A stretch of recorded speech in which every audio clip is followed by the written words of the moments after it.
Ola lafim-baovao mifandray amin'izay any dia piasa ECD vaovao roapolo no raisiny ministera mpanjakana misahana ny fanajariana ny tany hanao ny asan'ireo mpiasa izay manatanteraka fitokonana efa volana izao.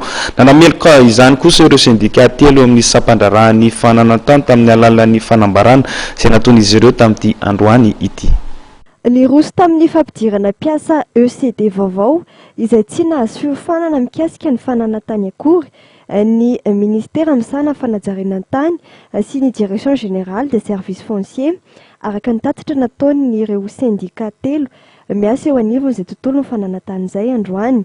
Tamin'ny alalan'ny fanambarana nataon'ireo sindika dia ny syndicat des inspecteurs des domaines et de la propriété foncière de Madagascar, ny syndicat des contrôleurs des domaines ary ny syndicat des assistants rédacteurs des domaines sy ireo corps intermédiaire dia nanambara izy ireo fa tetika tanterahany fitondram-panjakana entina mitohina sampandrarahany fananantany izao fanapahan-kevitra izao.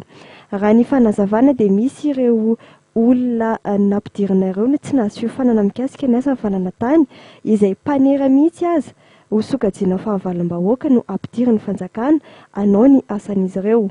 Nambaran'ireo sindika telo ireo fa misy ihany koa ny fanaovana takalonaina ny fananantany amin'ny fanambazan'ireo mpandrarara toekarena ampandany kandida-ben'ny tanàna izay efa nomen'izy ireo toky fa azo tany izay ilainy rehefa lany kandidatoanana.